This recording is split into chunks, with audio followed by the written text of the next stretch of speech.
Hello दोस्तों, राधे राधे। आशा करती हूँ आप खुश होंगे, स्वस्थ होंगे, मस्त होंगे। आज मैं आपको बताने जा रही हूँ नाम की महिमा। नाम की महिमा में कितनी शक्ति है, इसके बारे में बताने जा रही हूँ। एक कथा है कि एक व्यक्ति 24 घंटे जब भी उसको मौका मिलता था, वह कृष्ण कृष्ण कृष्ण कृष्ण, राधे कृष्ण जपता ही रहता था।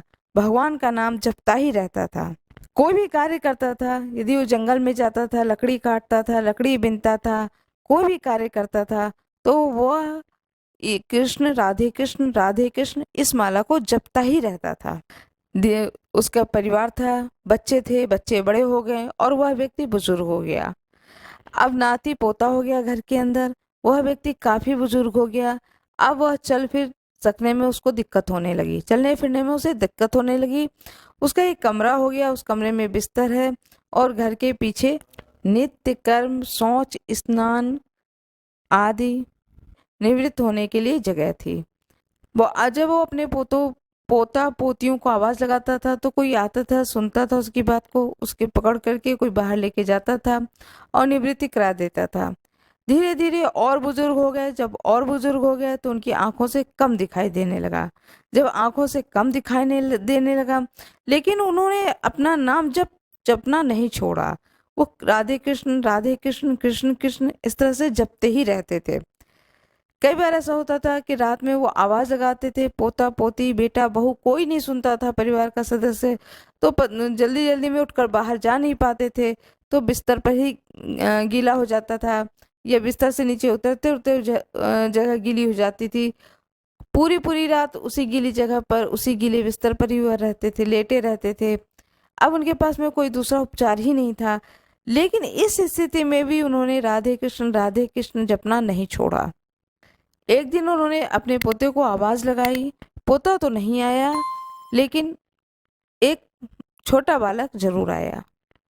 उस बालक ने पूछा, हाँ बताओ बाबा, क्या बात है। उसकी आवाज बिल्कुल अलग लगी। तो उस बुजुर्ग ने सोचा, ये कौन सा बच्चा है, ये तो पहले मेरे घर में कभी नहीं था। फिर भी बच्चे से कुछ नहीं बोला। बोला, बेटा मुझे बाहर तक ले चलो। हाथ पकड़ के वह बालक लेकर के बाहर तक गया।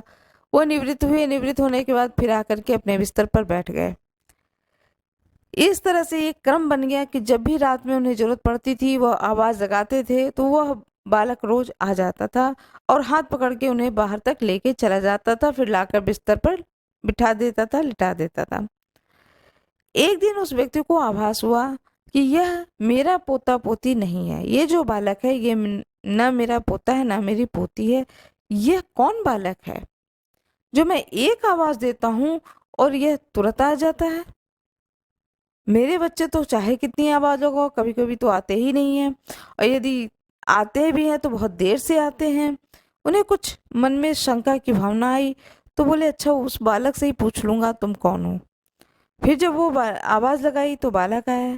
जब बालक आया तो उसके हाथ पकड़ लिए और बोले, पहले ये बताओ बच्चा, तुम हो कौन। तुम मेरे पोता पोती में से कोई नहीं हो। तुम हो कौन, पहले तुम अपना परिचय दो। पहले तो उस बालक ने परिचय देने से बचा। हर तरीके से समझाया उस बुजुर्ग को कि किसी तरह से यह बुजुर्ग बात मान जाए। लेकिन जब वो हठी भक्त नहीं माना, तब भगवान ने अपने स्वरूप को दिखाया, दर्शन दिए। दर्शन पाकर के वह बुजुर्ग बड़ा ही धन्य हो गया और आर्तनाद से पुकार करने लगा, हे प्रभु, आप स्वयं मुझे इस कार्य के लिए आते थे। आप इतना कष्ट उठाते थे रोज। आप तो ईश्वर हैं। आपकी कृपा से बढ़कर आगे और क्या हो सकती है। आप मुझे इस कष्ट से मुक्ति क्यों नहीं दिला देते हैं। कृपा करें और मुझे इस कष्ट से ही मुक्ति दिला दें। तब ईश्वर ने कहा, नहीं, वह बालक रूपी कृष्ण स्वयं कृष्ण भगवान थे। जो कृष्ण भगवान ने उस बुजुर्ग व्यक्ति को समझाया। बोले, नहीं, यह तुम्हारा प्रारब्ध है, तुम्हें यह प्रारब्ध काटना ही होगा। यदि तुम इस प्रारब्ध को इस जन्म में नहीं काटोगे तो यह तुम्हें अगले जन्म में इसी प्रारब्ध को भोगना पड़ेगा, और मैं तुम्हारी मदद कर रहा हूँ तुम्हारे इस प्रारब्ध को काटने में। यह प्रारब्ध यदि तुम इसी जन्म में काट दोगे तो अगले जन्म में तुम्हें इस दुख को नहीं भोगना पड़ेगा। और जब मैं स्वयं तुम्हारा साथ दे रहा हूं इस प्रारब्ध को कटवाने में, तो तुम्हें क्यों कष्ट हो रहा है? तुम्हें तो कष्ट का अनुभव ही नहीं होना चाहिए। ऐसा स्वयं भगवान श्री कृष्ण ने कहा कि मैं अपने भक्त के लिए स्वयं ही खड़ा हो जाता हूँ। लेकिन वह बुजुर्ग व्यक्ति भी हर समय राधे कृष्ण राधे कृष्ण राधे कृष्ण फिर भी वो करता ही रहता था। जानता था कि भगवान श्री कृष्ण मेरे साथ हैं, फिर भी उसके जुबान से राधे कृष्ण न बंद हुई।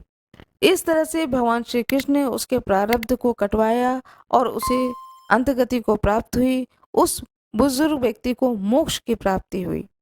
तुलसीदास जी कहते हैं, कर्म की गति बड़ी ही बलवान होती है, उसे भोगना ही पड़ता है।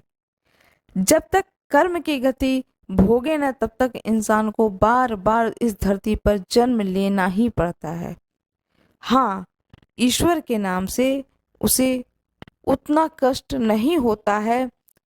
कोई भी व्यक्ति ईश्वर का जब नाम लेता है, नाम जप करता है, तो उसे अपने आराध्य की कृपा प्राप्त होती है। मेरा यह वीडियो कैसा लगा? लाइक, सब्सक्राइब, शेयर करें। धन्यवाद।